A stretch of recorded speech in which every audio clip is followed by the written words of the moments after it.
Suscríbete a La Verdad Se Dice para ver los videos más relevantes de El Salvador. De la misma.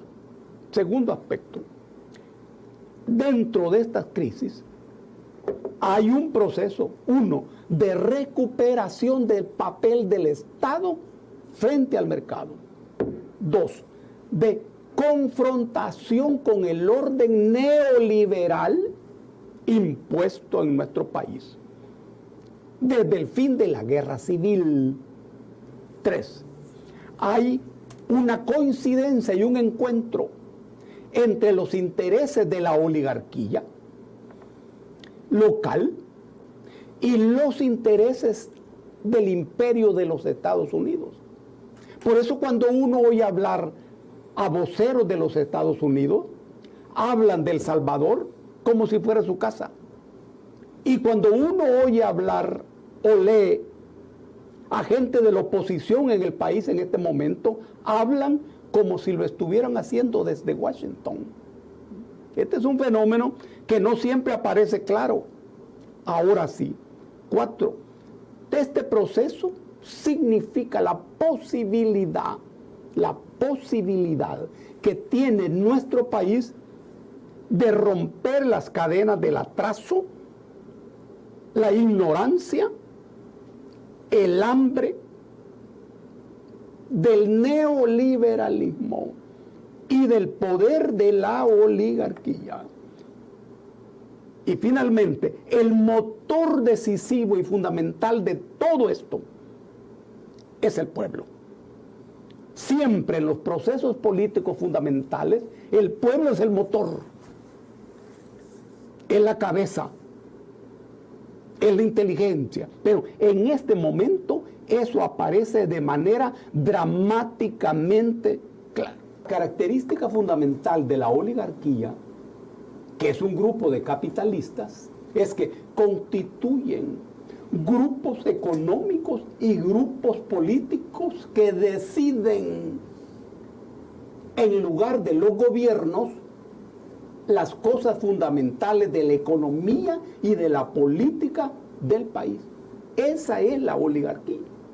Ese grupo, que es grupo de capitalistas, están relacionados fundamentalmente con la tierra, con la agricultura, pero que en nuestro país incluso tienen expresiones en la banca y también tienen expresiones en la industria.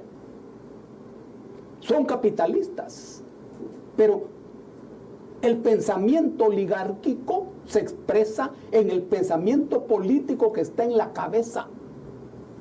Vos podés ver un capitalista local metido en las poleas del capitalismo internacional, aparentemente con una cabeza moderna, pero no. Su cabeza política es oligárquica. Ahora bien, cuando hablamos de oligarquía no nos referimos exclusivamente a ese grupo de señores que mandan. Oye bien, que mandan, no. Nos referimos a otro grupo de personas que sin ser económicamente oligarcas, tienen, sin embargo, un pensamiento oligárquico. Son grupos de intelectuales, grupos de profesionales, que no están de acuerdo en el desmontaje del poder de la oligarquía, porque ellos en su cabeza son oligarcas, aunque económicamente no lo sean.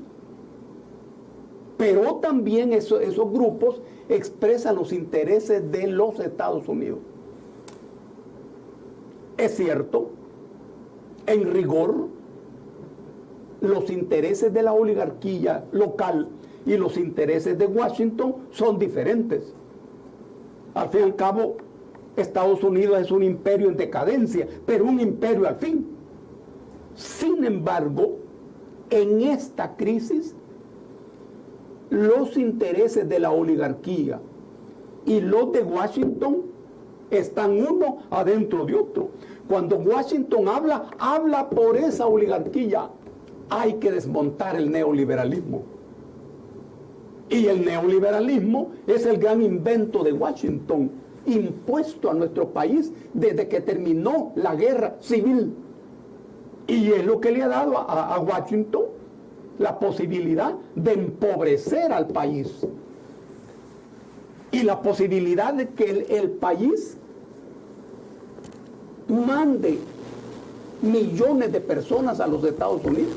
Y hoy Washington usa la inmigración como un recurso político y como un factor de amenaza.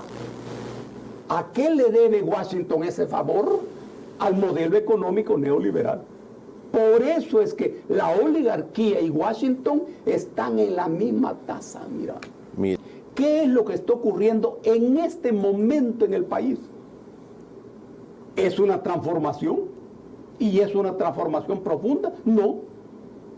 Y sin embargo, mira la reacción. Pareciera, oyendo a Washington y oyendo a los oligarcas locales y a sus grupos de intelectuales, pareciera que estuviéramos frente a una revolución. Y aquí estamos diciendo, no, son cambios. Pero ellos no lo miran así y no lo entienden así.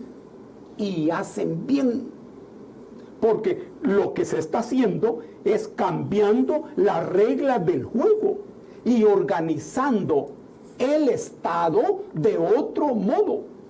Por ejemplo, cuando se cambia la representación en más de 20 entes autónomos, allí se está cambiando el juego, alterando el control de la oligarquía sobre el Estado.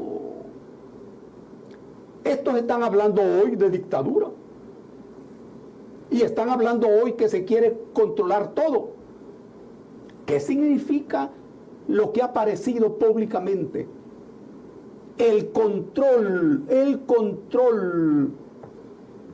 del mercado neoliberal sobre el Estado, sobre ese conjunto de instituciones autónomas del Estado.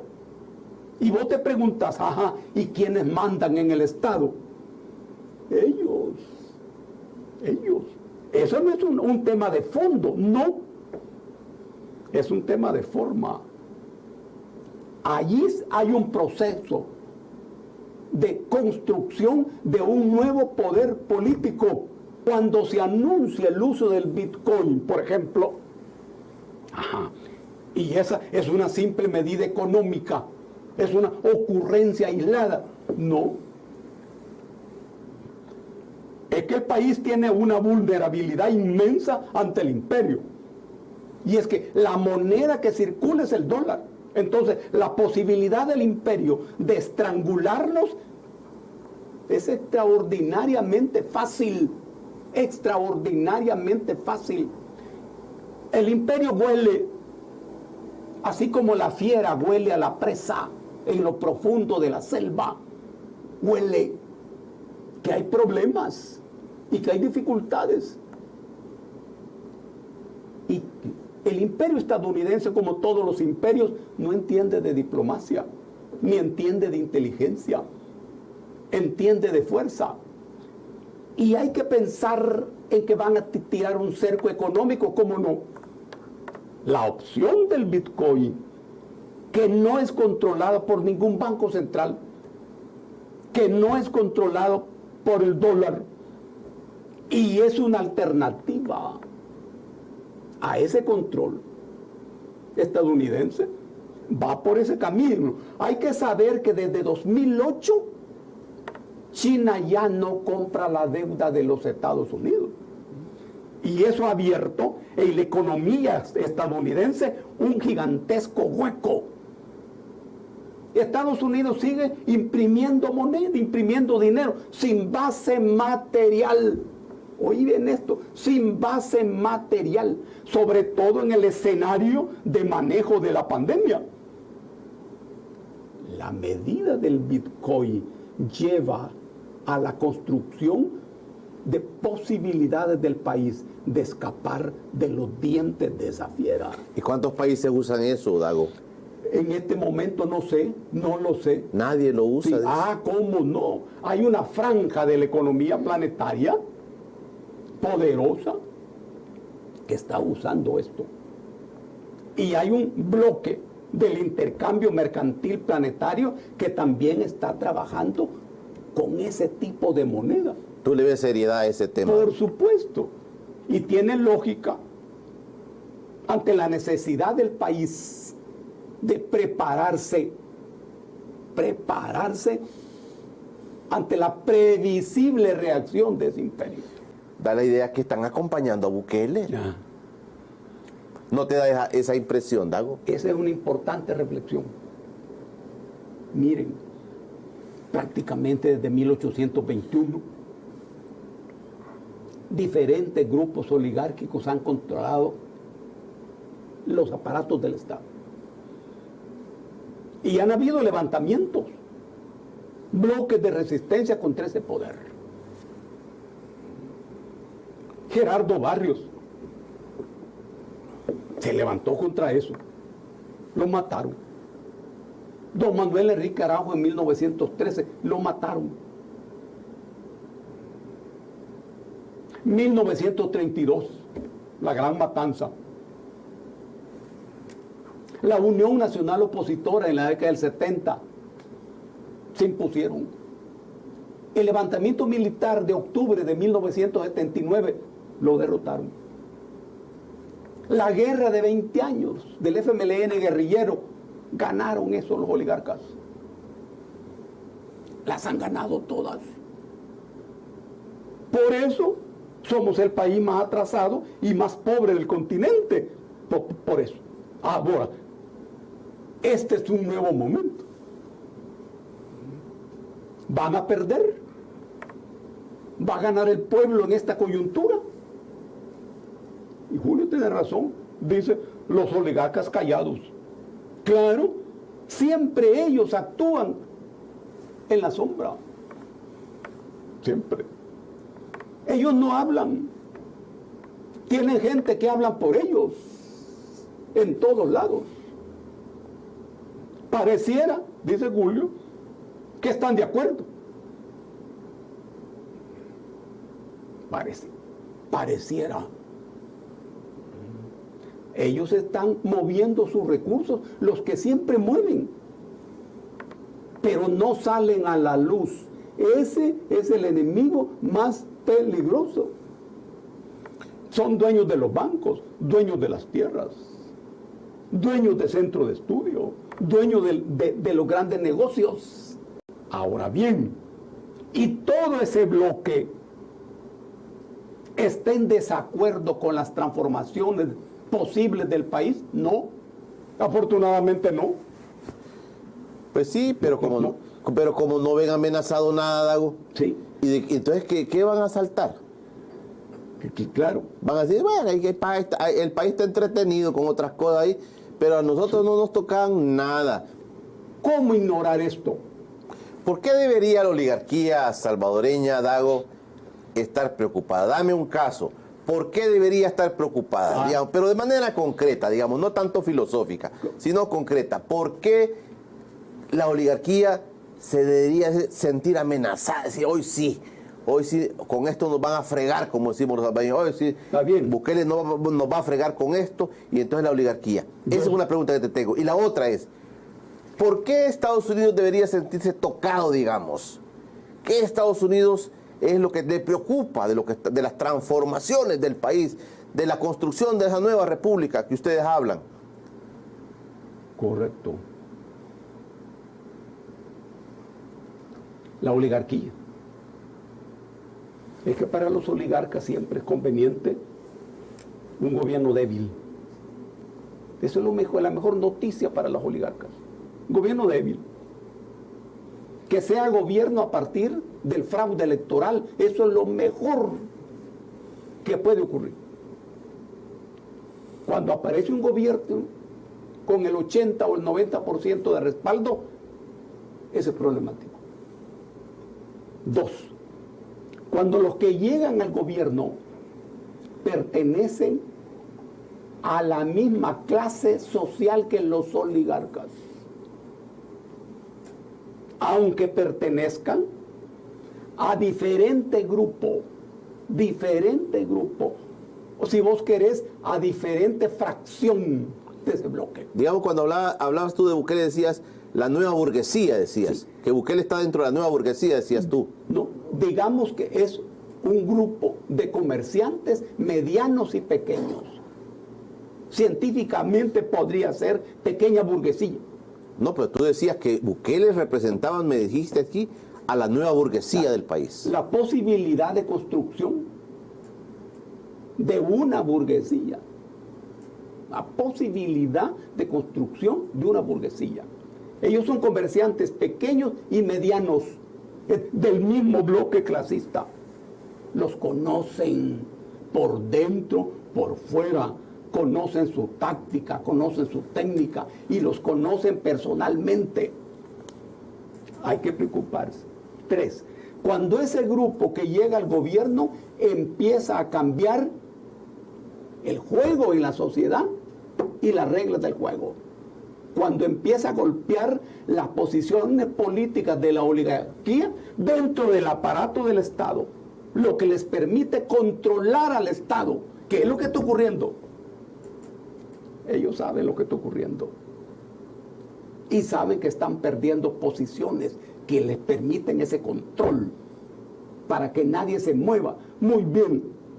Pero como el gobierno los conoce, conoce su táctica y conoce su técnica, los están desalojando de la posición. Mira, Dago, o sea que me estás diciendo, ante todo lo que la nueva construcción de la oligarquía se quedó tranquila, se cayó porque vio que no podía hacer nada.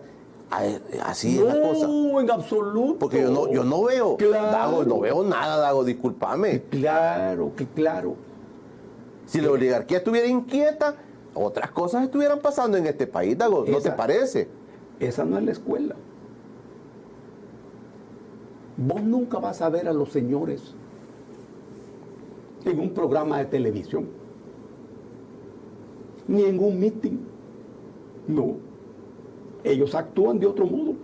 Ellos son los dueños de los diarios, de los radios, de las televisoras. Son los dueños de bloques sociales, los profesionales, los intelectuales. Ellos son ciudadanos estadounidenses. Y todo lo que estamos mirando todos los días y lo que vamos a ver en los próximos días, esa es la oligarquía. Y ese es el neoliberalismo, defendiéndose para evitar perder su posición. ¿Tú crees que un día de estos salten? No, es que están ellos en la calle, están en la radio, están en la televisión, están todos los días, son ellos. Estamos hablando de su pensamiento, no estamos hablando de las personas, no. Estamos hablando de su poder, Pero el poder de la calle lo tiene el presidente Bukele ahorita, no lo tiene la oligarquía, Dago. Ese es el problema para la oligarquía, que ellos hoy no tienen a quién mover, porque eso lo hacían los partidos políticos antes. Ponerle antes de 3 años. Los que movían a la gente en la calle eran los partidos políticos. Era Arena y el FMLN preponderantemente. Hoy no. Y ojo, el gobierno no está moviendo a nadie en la calle. No. El gobierno tiene líneas de comunicación con el pueblo, pero la oligarquía también. Las 24 horas del día, los canales de televisión están repiqueteando en la cabeza de la gente. Esa es la oligarquía. Pero